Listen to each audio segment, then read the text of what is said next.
Hello everyone. और क्या चल रहा है? कैसी चल रही है आपकी एग्जाम की तैयारी?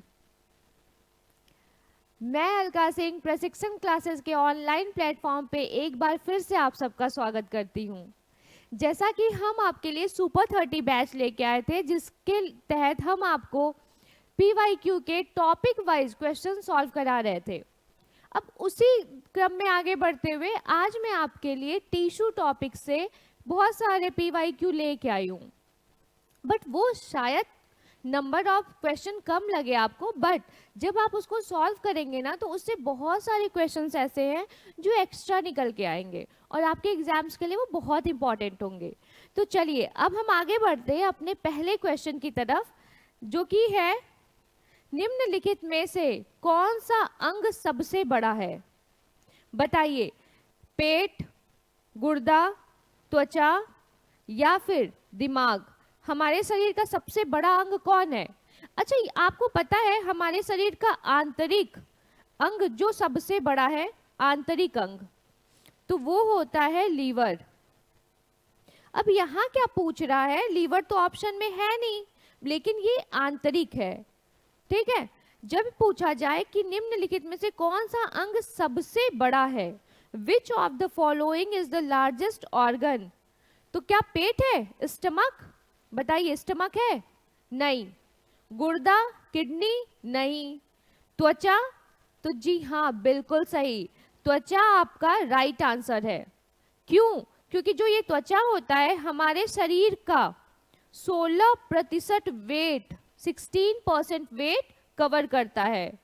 कितना भार कवर करता है? 16% भार कवर करता है, और इसीलिए ये हमारे शरीर की सबसे बड़ी क्या है? ऑर्गन है। तो स्किन क्या है? इसका राइट आंसर है। अच्छा, पता है आपको इस स्किन के ऊपर क्या पाया जाता है? मिलेनिन पाया जाता है, लैंगरहैंस पाया जाता है, जो कि इसको कलर देता है। हमारा कलर ब्लैक, वाइट, ब्राउन क्यों होता है? वो स्किन में पाए जाने वाले मिलेनिन नामक पदार्थ की वजह से होता है। ये एक पिगमेंट पदार्थ है जो हमारे शरीर को क्या देता है? कलर देता है। तो चलिए अब हम देखते हैं अपना अगला क्वेश्चन क्या है। त्वचा और आंतरिक अंगों के बीच कौन सा ऊतक पाया जाता है? यहाँ क्या क्वेश्चन है कि which tissue is form between the skin and internal organ? Between skin and internal organ. अब बात हो रहा है कि ये रहा आपका स्किन और ये रही बोन, ठीक है, तो इसके बीच में, और ये रही आपकी मसल्स। अब पूछ रहा है कि इसके बीच में यहाँ पर क्या पाया जाता है? नर्वस सिस्टम, नर्व, वसा, मांस या एपिथेलियस? क्या पाया जाता है? बताइए, कमेंट करिए, आपको क्या लगता है क्या पाया जाता है? मांस पाया जाता है क्या? नहीं, सिर्फ मांस कैसे पाया जा सकता है? और पूछा क्या जा रहा है? यही तो क्वेश्चन है, ये जो मसल्स है यही तो मांस है। तो इस पूछा यही जा रहा है ना कि स्किन और मांस के बीच में क्या पाया जाता है? तो यहाँ पर पाया जाता है वसा, फैट। फैट का जो डिपोजिशन होता है वो हमेशा स्किन और मांस मींस मसल्स के बीच में होता है। और आपको पता है कि जो हमारी त्वचा होती है वो 3 भागों में बटी होती है, 3 लेयरों में बटी होती है ना। ये सबसे ऊपरी जो हमें दिखाई देता है ये, फिर उसके बाद ये, फिर उसके बाद ये। तो जो त्वचा की बात कर रहा है कि जो वसा होता है वो कहाँ? यहाँ पे होता है, यहीं पर ये वसा पाया जाता है। कहाँ पर पाया जाता है? यहाँ पर वसा पाया जाता है। तो इसीलिए इस क्वेश्चन का राइट आंसर क्या हो गया? वसा, बी। ठीक है, अब हम अपना अगला क्वेश्चन देखते हैं कि क्या है। निम्न में से कौन एक पशु ऊतक नहीं है? यहाँ पे क्या बात हो रही है? यहाँ पे ये बात हो रही है कि विच of the following is not an animal tissue? पशु ऊतक नहीं है। बताइए, मसल टिश्यू, दृढ़ ऊतक, उपकला ऊतक या तंत्रिका ऊतक? कौन? Muscle tissue, sclerenchyma, epithelial tissue या नर्वस टिश्यू? आपका सही आंसर आप अपने कमेंट सेक्शन में बता सकते हैं। तो देखिए, ये जो पेशी ऊतक है, जैसा कि इसके नाम से ही लग रहा है मसल, तो ये क्या है? ये पशु ऊतक है। फिर बात करते हैं एपिथेलियल। हम जानते हैं कि जो हमारी स्किन होती है उसकी ऊपरी जो लेयर होती है उसको क्या कहते हैं, एपिथेलियल कहते हैं, ठीक है। तो ये भी गलत हो गया आपका, ये भी गलत। अब नर्वस सिस्टम की बात करते हैं। तो सबको पता है कि हमारे शरीर में जो ट्रांसपोर्ट करता है किस चीज को, ऑर्डर्स को, उसको क्या कहते हैं, तंत्रिका तंत्र कहते हैं, तंत्रिका ऊतक कहते हैं। मीन्स कि ये भी गलत है। तो अब क्या बचा, दृढ़ ऊतक, स्क्लेरेन्काइमा। तो स्क्लेरेन्काइमा क्या है, एक पादप ऊतक है, प्लांट ऊतक है। और ये कहाँ पाया जाता है स्क्लेरेन्काइमा, दृढ़ ऊतक, ये तने में पाया जाता है, जड़ में पाया जाता है। और ये क्या करता है, ये सपोर्ट करता है, क्या करता है, ये सपोर्ट करता है किसको, तने को, दृढ़ता देता है। क्या देता है, दृढ़ता देता है। अब बात करते हैं कि अगर ये तो हो गया आपका स्क्लेरेन्काइमा की कहाँ पाया जाता है। अब ये बताइए कि क्या स्क्लेरेन्काइमा ही सिर्फ है तो जो दृढ़ता देता है, या फिर, तो ऐसा नहीं है। संयोजी ऊतक भी होता है, संयोजी, पौधों में संयोजी ऊतक भी होता है जो क्या करता है, पौधों को दृढ़ता प्रदान करता है, ठीक है। तो अब ये हो गया, इस क्वेश्चन का राइट आंसर क्या है कि पशु का ऊतक नहीं है, वो है आपका दृढ़ ऊतक। ये पशु का ऊतक नहीं है, ये पौधों का ऊतक है, पौधों, पादप का ऊतक होता है, ठीक है। तो अब चलिए देखते हैं अपना अगला क्वेश्चन क्या है। निम्नलिखित में से तरल संयोजी ऊतक है। अब बताइए, यहाँ पे पूछा जा रहा है कि तरल संयोजी ऊतक क्या है। विच of the following is the fluid connective tissue, collenchyma. सबसे पहली बात कि ये तरल नहीं होता है, ये पौधों में पाया जाता है और ये हार्डनेस देता है पौधों को, ठीक।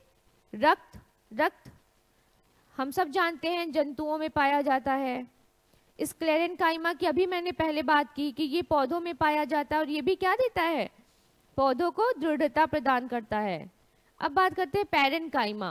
तो ये भी पौधों में पाया जाता है, ठीक है, ये भी पौधों में पाया जाता है। और ये क्या करता है, ये पौधों को भोजन पहुंचाता है, करता है, ये ऊतक का काम है। अब बचा ब्लड, रक्त। तो रक्त क्या है, रक्त एक तरल संयोजी पदार्थ है। ये सच में ये क्या है, फ्लूइड कनेक्टिव टिश्यू है। अब बताइए कि एक वयस्क मनुष्य में, एक वयस्क मनुष्य में कितना ब्लड होना चाहिए। तो उसके देखिए, जो एक वयस्क मनुष्य होता है, सॉरी, जो एक वयस्क मनुष्य होता है उसमें कम से कम उसका भार कितना होगा, 60 किलो, 70 किलो, 80 किलो। तो उसके वेट के हिसाब से उसका ब्लड होता है। बट हम ऐसा मानते हैं कि 5 लीटर एक वयस्क मनुष्य का ब्लड होना चाहिए, ठीक है।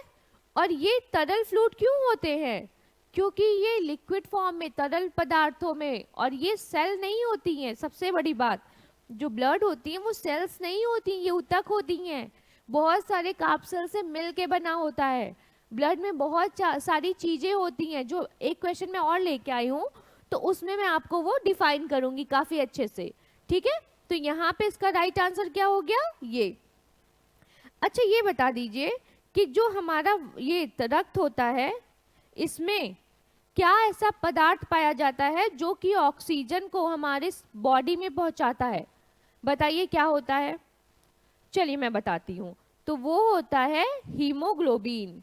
हीमोग्लोबिन हमारे शरीर में पाया जाता है, जो कि क्या करता है, ऑक्सीजन को कैरी करता है और क्या बनाता है, ऑक्सी हीमोग्लोबिन। क्या बनाता है, ऑक्सी हीमोग्लोबिन, ठीक। अब ये रहा आपका ऑक्सीजन मिलके क्या बनाता है, ऑक्सी हीमोग्लोबिन बनाता है, ठीक है। अब आते हैं अपने अगले क्वेश्चन पे। निम्नलिखित में से संयोजी ऊतक नहीं है। अभी इसके पहले वाले क्वेश्चन में क्या बोला गया कि तरल संयोजी ऊतक क्या है। तो हम क्या पाए, हमने पाया कि रक्त जो है वो एक लिक्विड कनेक्टिव टिश्यू है, ठीक है। अब यहाँ पूछा जा रहा है कि संयोजी ऊतक ही नहीं है, मतलब कि कनेक्टिव टिश्यू नहीं है। क्या नहीं है, तंत्रिका कोशिका, उपास्थि, अस्थि या रक्त? बताइए क्या कनेक्टिव। अब रक्त को तो हटा दीजिए क्योंकि ये तो बात हो गई कि ये संयोजी ऊतक है, लेकिन कैसा है? तरल संयोजी ऊतक है। फिर बात करते हैं बोन्स की। मैंने आपको इसके पहले वाले क्वेश्चन में क्या बताया था कि जो संयोजी ऊतक हैं ये क्या करते हैं? अंगों को जोड़ने का काम करते हैं, अंगों को जोड़ने का काम करते हैं। तो क्या जोड़ते ही हैं बस? तो नहीं, ये सहारा भी देते हैं। ठीक है, तो इसका मतलब जो अस्थियां होती हैं वो आपस में जुड़ी होती हैं। तो किससे जुड़ी होती हैं? जाहिर सी बात है कि संयोजी ऊतक से ही जुड़ी होती हैं। तो इसका मतलब ये आंसर भी आपका नहीं होगा। अब उपास्थि की बात करते हैं। तो कार्टिलेज, उपास्थि भी क्या है? एक दूसरे से तो जुड़ी ही रहती है ना, तो इसको भी हम कट कर देते हैं। फिर बात करते हैं नर्व सेल की। हम आपको बताए थे ना कि नर्व सेल का काम क्या होता है? ये सिर्फ पास आउट करती है। क्या? ये ऑर्डर को पास आउट करती है। मीन्स कि ये तंत्रिका तंत्र का सिर्फ एक काम है कि हमारे दिमाग को जो भी ऑर्डर मिलते हैं या जो भी दिमाग हमारा ऑर्डर देता है उसको हमारी बॉडी तक पहुंचाना। और वो कैसे पहुंचता है? तो वो पहुंचता है तंत्रिका तंत्र से। इसका मतलब कि तंत्रिका तंत्र एक दूसरे से जुड़ी नहीं रहती। मान लीजिए ये आपका तंत्रिका तंत्र है, सॉरी मेरा फिगर बहुत अच्छा नहीं बनता, तो ये देखिए ये आपका तंत्रिका तंत्र है। ठीक है, ये रहे, ये ऐसे रहते हैं। यहाँ पे डेंड्राइट्स होते हैं, ये एक्सॉन है। ठीक है, ये डेंड्राइट्स होते हैं, यहाँ पे ये डेंड्राइट्स है, ये स्पेंडिकल्स होते हैं। ये क्या होते हैं? जो डेंड्राइट्स होते हैं ना, ये एक स्पेंडिकल को क्या करते हैं? पास आउट करते हैं। ऐसे ही सारे, ऐसे देखिए, ऐसे यहाँ से ऐसे फिर वापस से दूसरा डेंड्राइट जुड़ा रहता है।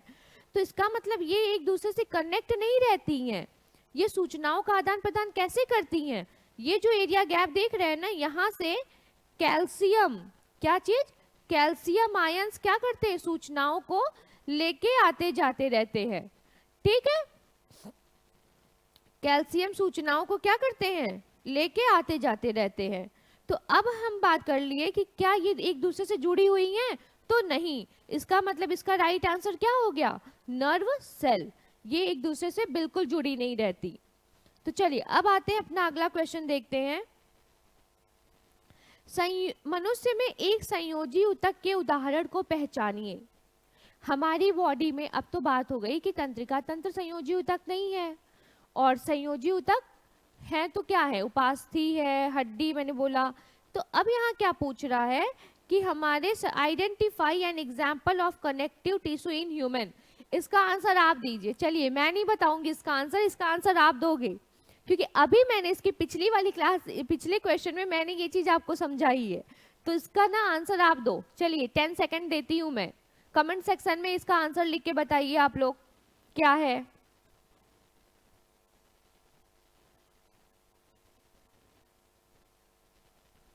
तो देखिए इसका जो है आंसर क्या है? इसका राइट आंसर क्या है? हड्डी, बोन। ये जो बोन होती है ये उपास्थि जो है ये क्या है? आपकी कनेक्टिव टिश्यू होती है। ठीक, अब कनेक्टिव टिश्यू किसकी बनी होती है? ये प्रोटीन फाइबर की बनी होती है। किसकी बनी होती है? प्रोटीन फाइबर की, संयोजी ऊतक। और ये करती क्या है कि ये एक दूसरे से क्या हड्डियों को जोड़ती है, हड्डियों को जोड़ती है, और साथ में ये इन्हें मजबूती प्रदान करती है, प्रोटीन फाइबर। ठीक है, ये रेशेदार ऊतक भी कहते हैं इसको, रेशेदार ऊतक भी कहते हैं। अच्छा ये बता दीजिए कि ये तो हो गया प्रोटीन का बना होता है, ये एक दूसरे को जोड़े रहता है। तो क्या सिर्फ हड्डी को ही जोड़े रहता है हमारे शरीर में? क्योंकि इसके पहले वाले क्वेश्चन में मैंने आपको बताया था, ये रहा आपका पहला क्वेश्चन, इसके पहले वाला क्वेश्चन। तो देखिए ये ब्लड में भी होती है। ये ब्लड में जो आरबीसी, डब्ल्यूबीसी या प्लेटलेट्स होते हैं वो आपस में कैसे जुड़े होते हैं? वो संयोजी ऊतक की वजह से ही जुड़े होते हैं। फिर कार्टिलेज भी कैसे जुड़े होते हैं? वो कनेक्टिव टिश्यू की वजह से जुड़े होते हैं। तो इसका मतलब कि सिर्फ बोन्स नहीं है, इस ऑप्शन में सिर्फ बोन्स है, इसीलिए हम इसको टिक करते हैं। ठीक है, तो आइए अब अगला क्वेश्चन देखते हैं क्या है। हिस्टामीन ग्राहक कोशिकाएं पाई जाती हैं। अब बताइए हिस्टामीन क्या है? हाँ, संयोजी ऊतक है, फेफड़ा है, तंत्रिका ऊतक है या पेशी ऊतक है? हिस्टामीन किस ऊतक में पाई जाती है? तो ये पाई जाती है आपकी संयोजी ऊतक में। ठीक है, इसको क्या कहते हैं हिस्टामीन? ये मास्ट व बेसोफिल्स कोशिका में पाई जाती है। हिस्टामीन बेसोफिल्स कोशिका में पाई जाती है, और इसी वजह से ये कोशिका जो होती है, ये जो मास्ट और बेसोफिल्स कोशिका में पाई जाती है, ये कोशिका कहाँ होती है? ये कोशिका होती है संयोजी ऊतक में। इसीलिए कहते हैं कि जो हिस्टामीन ग्राहक कोशिकाएं हैं वो किस ऊतक में पाई जाती हैं? तो संयोजी ऊतक में। लेकिन अगर क्वेश्चन पूछता है कि हिस्टामीन ग्राहक कोशिकाएं किस सेल में पाई जाती हैं, किस कोशिका में पाई जाती हैं, तो हम क्या बात करेंगे कि ये मास्ट कोशिका में पाई जाती हैं और बेसोफिल्स में पाई जाती हैं। ठीक है, अब बात करते हैं कि ये मास्ट और बेसोफिल्स कोशिका किस में पाई जाती है? तो ये संयोजी ऊतक में पाई जाती है। किस में पाई जाती है? संयोजी ऊतक में। अच्छा, आपको बता दूं तो ये जो हिस्टामीन है ये कभी कभी एलर्जी का भी काम करता है। जैसे सर्दी जुकाम एलर्जी जो होती है ये कभी कभी इससे परसिस्ट करती है। ठीक है, तो इसका राइट आंसर क्या हो गया? संयोजी ऊतक, connective tissue. Histamine receptor cells are found in connective tissue. ठीक है, चलिए अब अगला क्वेश्चन देखें। मांसपेशी ऊतक कितने प्रकार की होती है? How many types of muscles tissue are there? बताइए, 2, 4, 3, 5। कितने प्रकार की होती है मांसपेशी ऊतक? बताइए। तो देखिए, जो मांसपेशी ऊतक होती है वो आपकी 3 प्रकार की होती है। ठीक है, 3 प्रकार की होती है। अब उसमें कौन कौन सी होती है? तो पहली हो गई आपकी हृदय पेशी, ठीक, दूसरी हो गई चिकनी पेशी, और तीसरी हो गई कंकाल पेशी।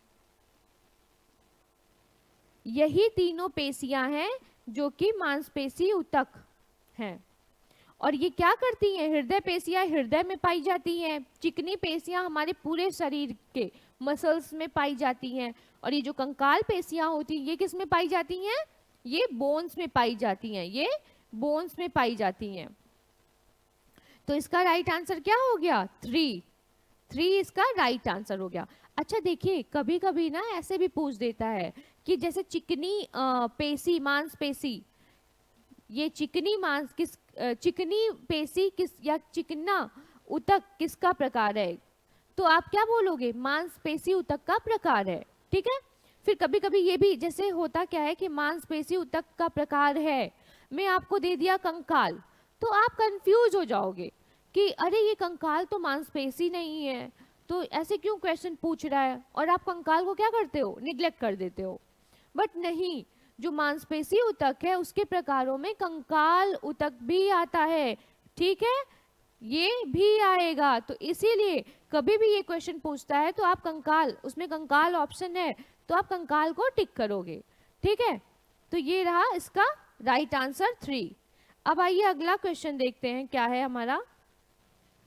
मानव शरीर की त्वचा की सबसे बाह्य परत कहलाती है। मैंने आपको बोला था ना वो कि मैं आपको ये बताऊंगी, वहां पे मैंने इसीलिए नाम नहीं बताया था आपको। अब आइए यहाँ देखते हैं। अच्छा आप बता दीजिए, क्योंकि अभी मैंने एक क्वेश्चन के बीच में ये नाम लिया था, तो आप बताइए कि what is the outer most layer of human skin called? बताइए, स्क्लेरा, एंडोडर्मिस, एपिडर्मिस, हाइपोडर्मिस। क्या होगा? बताइए, आंसर दीजिए, टिक करिए। तो चलिए अब बात करते हैं। ये रहा मानव का स्किन, ठीक है। अब इसमें देखिए, ये रहा दूसरा लेयर और ये रहा आपका तीसरा लेयर, ठीक है। तो अब हम बात करते हैं कि ऐसा क्या है जो कि, सॉरी एक मिनट, हाँ, ऐसा कौन सा लेयर है जो कि सबसे बाहरी परत होती है। तो अब देखिए, ये जो रही आपकी, ये कौन सी लेयर है, ये आपकी हो गई एपिडर्मिस। ये कौन सी लेयर हो गई, एपिडर्मिस हो गई।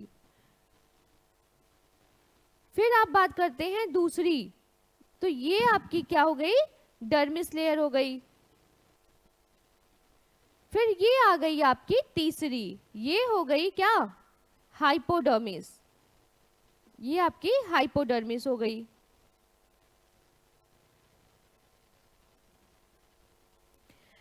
तो देखिए, जो ये हमारा ऊपर का लेयर होता है ना, इस पे बहुत सारे पिगमेंट पाए जाते हैं, जिसको हम लोग क्या कहते हैं, मिलेनिन कहते हैं। मिलेनिन ये हमारे शरीर का कलर डिसाइड करता है। हमारे शरीर का रंग कैसा होगा, ये कौन डिसाइड करता है, ये मिलेनिन करता है डिसाइड। फिर देखिए, इसी के ऊपर क्या पाई जाती है, लैंगरहैंस की द्वीपिका पाई जाती है। क्या पाया जाता है, लैंगरहैंस पाया जाता है। और ये क्या करता है, ये हमारे शरीर को बैक्टीरिया से सेव करता है। क्या करता है, बैक्टीरिया से सेव करता है। तो कभी कभी ये क्वेश्चन होता है कि जो लैंगरहैंस सेल्स होती हैं वो किस में पाई जाती हैं, तो वो किस में पाई जाती हैं, तो वो आपकी पाई जाती हैं एपिडर्मिस में। ठीक है, तो इस क्वेश्चन का राइट आंसर क्या हो गया, एपिडर्मिस। एपिडर्मिस इसका राइट आंसर है। ठीक है, अब चलिए अपना अगला क्वेश्चन देखते हैं क्या है, कि निम्न में से कौन सा हिस्सा मानव त्वचा का सबसे आंतरिक हिस्सा है। अभी देखिए, मैंने आपको इसके पिछले वाले क्वेश्चन में जब स्किन के लेयर्स बताए तो वो मैंने आपको बताया। तो अब आप उसको टिक करिए, बताइए कौन सा हिस्सा है। तो मैं उसके बारे में कुछ बताती हूँ जो एग्जाम्स में पूछे जाते हैं। और हाँ, कभी कभी होता क्या है कि आप लोग एक्सप्लेनेशन को मिस कर देते हैं और आगे बढ़ जाते हैं। ये बहुत बड़ी मिस्टेक होती है आपकी, क्योंकि उसी क्वेश्चन को कई बार घुमा के पूछा जाता है। जैसे अभी मैंने बोला ना कि मैंने बाहरी हिस्सा पढ़ा दिया आपको, आंतरिक नहीं पढ़ाया। बट जब आप अचानक से ऐसे सरसराती आंखों से पढ़ के निकलते हो, तो उसी क्वेश्चन के आंसर को, आंतरिक हिस्सा वाले आंसर को आप क्या टिक करके आ जाते हो, एपिडर्मिस। ऐसा नहीं है कि किसी एक के साथ, ये मैक्सिमम लोगों के साथ होता है। क्यों, क्योंकि आपने एक्सप्लेनेशन नहीं देखा, इसी वजह से ऐसा होता है। तो आप एक्सप्लेनेशन जरूर देखा करिए, इससे जो डाउट होते हैं ना वो क्लियर होते हैं, जो कॉन्सेप्ट बिल्कुल क्लियर होता है कि अगर ये ऐसा है तो क्यों है और इसमें क्या। अब मैंने वो बताया आपको ना कि लैंगरहैंस की सेल्स पाई जाती है हमारे स्किन पे, या मिलेनिन पाया जाता है। तो एग्जाम में कभी कभी वो भी पूछ देता है, तो आपको नहीं पता कि किस क्वेश्चन से क्या निकल के दूसरा क्वेश्चन बन जाए। इसीलिए एक्सप्लेनेशन को जरूर देखा करिए। बताइए इसका राइट आंसर क्या होगा, हाइपोडर्मिस। ऊपर की लेयर क्या होता है, एपिडर्मिस, फिर उसके बाद वाली लेयर डर्मिस, उसके बाद वाली हाइपोडर्मिस। अब हाइपोडर्मिस की अगर बात की जाए तो ये हाइपोडर्मिस होता है। ठीक है, ये हाइपोडर्मिस यहाँ पर बहुत सारे ऐसे फैट को अपने अंदर समाहित किया रहता है। फैट यहाँ पे, बहुत सारे फैट यहाँ पे जमा होते हैं, और ये फैट क्या करते हैं, इसीलिए कहते हैं ये जो हाइपोडर्मिस होती है ना, ये चोटों से हमारी सुरक्षा करती है। कैसे, क्योंकि ये अपने अंदर फैटों को डिपॉजिट की रहती है। बैंक में जैसे आप पैसे जमा करते हैं ना, वैसे ही ये अपने ऊपर क्या किया रहती है, फैट को, वसा को यहाँ पे जमा की रहती है। अब ये वसा करता क्या है, तो ये वसा चोटों से हमारी सुरक्षा करता है, हमारी सुरक्षा करता है, रक्षा करता है। और साथ ही ये क्या करता है, जब भी हमारी शरीर एग्जॉस्ट होती है या हमें ऊर्जा की कमी, एनर्जी, लो एनर्जी फील होता है, तो ये क्या करती है, हमें ऊर्जा भी देती है। इसीलिए ये फैट यहाँ पे डिपॉजिट होते हैं। और क्या, सिर्फ मोटा होने के लिए ऊर्जा यहाँ पे फैट थोड़े होते हैं। अच्छा, अब आप सोच रहे होंगे कि मैम मोटे लोग तो दौड़ते हैं तो बहुत जल्दी थक जाते हैं, और पतले लोग दौड़ते हैं तो थकते नहीं। अगर ये ऊर्जा देता तो मोटे लोग तो और तेज भागते। क्या किसी के मन में ये आया? चलिए मैं बताती हूँ। जो फैट होता है ना हमारे शरीर में, वो दो प्रकार का होता है। एक होता है भूरा ब्राउन फैट और एक होता है सफेद फैट या वाइट फैट, ठीक है, ब्राउन फैट और वाइट फैट। ये जो ब्राउन फैट होता है ये हेल्दी फैट होता है, ये क्या होता है, बहुत हेल्दी फैट होता है। और जो पतले लोग होते हैं ना उनमें यही फैट पाया जाता है, और जो मोटे लोग होते हैं उनमें ये अनहेल्दी फैट पाया जाता है। अब आप बताइए ये अनहेल्दी फैट जो होता है ये हम क्या करता है, हमारी वेन्स को ब्लॉक करता है, हार्ट अटैक को बढ़ाता है, कोलेस्ट्रॉल के लेवल को हमारे शरीर में इंक्रीज करता है, हमारे बीपी को बूस्ट करता है। तो ये क्या करता है, हमें बहुत नुकसान पहुंचाता है। और वहीं पे अगर बात की जाए ब्राउन फैट की, तो ये क्या करता है, ये हेल्दी मसल्स होते हैं, ये हमें स्ट्रांग बनाते हैं। इसीलिए ये दोनों अलग अलग हैं। इसीलिए मैं कह रही हूँ कि ये जो हाइपोडर्मिस लेयर होती है ना ये वसा को तो डिपॉजिट करती है, बट जो इसके अच्छे वसा मतलब ब्राउन वाले वसा होते हैं ये किसमें मदद करते हैं, हमारी चोटों में हमारी रक्षा करते हैं, हमें ऊर्जा देते हैं, हमें स्टेबिलिटी देते हैं, हमारे बॉडी को एक स्ट्रक्चर देते हैं, ठीक है। तो चलिए अगला क्वेश्चन देखते हैं क्या है। अवकाशोचक के बीच एक पूरक ऊतक फिलर टिश्यू का काम करता है। Areolar tissue act as a filler tissue between which of the following. अब यहाँ बात कर रहा है कि जो ये एरियोलर टिश्यू है, ये एरियोलर टिश्यू किसके बीच में होता है और क्या काम करता है, ये किसके बीच का पूरक है। तो चलिए आप बताइए ये किसके बीच का पूरक है, हाँ एरियोलर टिश्यू किसके बीच का पूरक है। तो मैं बताऊं इसका आंसर क्या है, किसी को पता है इसका आंसर क्या है, तो वो है त्वचा और मांसपेशी। ये जो होता है ये हमारी जो त्वचा की लेयर होती है तीनों उसके और मांसपेशियों के बीच में क्या करता है, एक पूरक की तरह काम करता है। मीन्स यहाँ पे इन दोनों को जोड़ने का काम करता है, क्या करता है, पूरक का काम करता है, ठीक है। तो इसका राइट आंसर क्या हो गया, त्वचा मांसपेशी। चलिए अगला क्वेश्चन देखते हैं अपना। निम्न में लाल संवहनी संयोजी ऊतक है, प्लाज्मा, श्वेत रक्त कणिका या लाल रक्त कणिका। देखिए ये क्वेश्चन बहुत कंफ्यूजिंग है। यहाँ पे क्या बात कर रहा है कि निम्न में से लाल संवहनी संयोजी ऊतक, क्या बात है, संयोजी ऊतक, विच of the following is a red vascular connective tissue. अब आप कभी कभी ये रेड शब्द से क्या करते हैं, लाल रक्त कणिका लगा के आ जाते हैं, बट ये पार्ट है किसका, रक्त का। और यहाँ पे ऊतक की बात की जा रही है ना कि कार्प सेल्स की, कोशिकांग की बात नहीं की जा रही है, कार्प सेल्स की बात नहीं की जा रही है, ऊतक की बात हो रही है। तो यहाँ पे सिंगल ऊतक है आपका रक्त।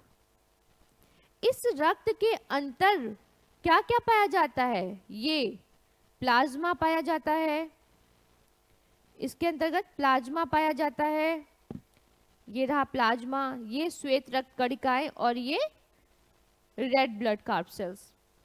अब इसमें हीम नाम का पदार्थ होता है, हीम पदार्थ होता है जो कि इसे कौन सा कलर देता है, लाल रंग देता है। और साथ ही ये हीम ऑक्सीजन को भी कैरी करता है और हमारे शरीर तक पहुंचाता है। फिर ये रक्त जो है, मान लीजिए ये रक्त है आपका, इसको हमने बांट दिया 3 भागों में, प्लाज्मा, व्हाइट ब्लड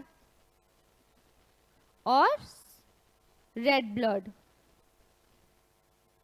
अच्छा आप में से कोई बता सकता है कि हम लोग ब्लड को ये CS क्यों लिखते हैं, सेल्स है यहाँ पे तो क्या CS क्यों लिखते हैं, सेल भी लिख सकते थे ना, रेड ब्लड सेल्स। कणिकाएं क्यों लिखते हैं, क्योंकि ये आपके लाल WBC RBC प्लाज्मा होते हैं ना, इनके पास केंद्रक नहीं होता है, सेल की तरह से न्यूक्लियस नहीं होता है, इसीलिए हम इनको क्या कहते हैं, कार्प सेल्स कहते हैं। ये क्वेश्चन कई बार पूछा जाता है कि हम लोग लाल रक्त कणिका को या सफेद रक्त कणिका को कणिका क्यों कहते हैं, या कोशिका क्यों नहीं कहते, कार्प सेल्स कहते हैं, सेल क्यों नहीं कहते? तो वो इसलिए नहीं कहते हैं क्योंकि इसमें केंद्रक नहीं पाया जाता, केंद्रक नहीं होता है, इसीलिए इनके पास बहुत ज्यादा स्पेस होता है और ये ऑक्सीजन को कैरी करते हैं। तो इसका राइट आंसर क्या हो गया आपका? रक्त। ठीक है। अच्छा, आपको पता है रक्त का पीएच वैल्यू कितना होना चाहिए? तो 7.35 से 7.45 के बीच में, जो कि ना एसिडिक होता है और ना ही बेसिक होता है। ये बेसिक भी नहीं है और एसिडिक भी नहीं है। तो चलिए अगला देखते हैं। एसिड बेस तो सबने पढ़ा होगा ना।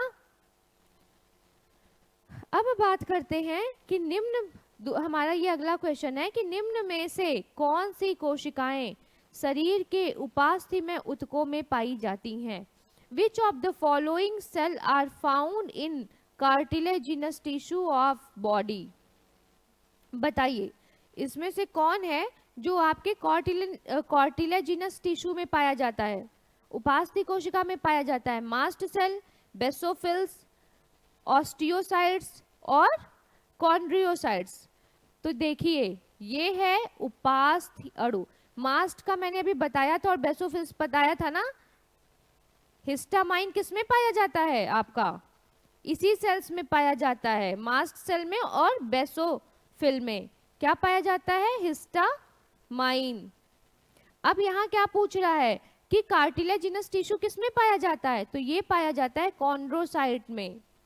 और दूसरी बात, ये जो कॉन्ड्रोसाइट होता है ना, ये कॉन्ड्रोसाइट सेल में पाया जाता है, ये कॉन्ड्रोसाइट सेल में पाया जाता है।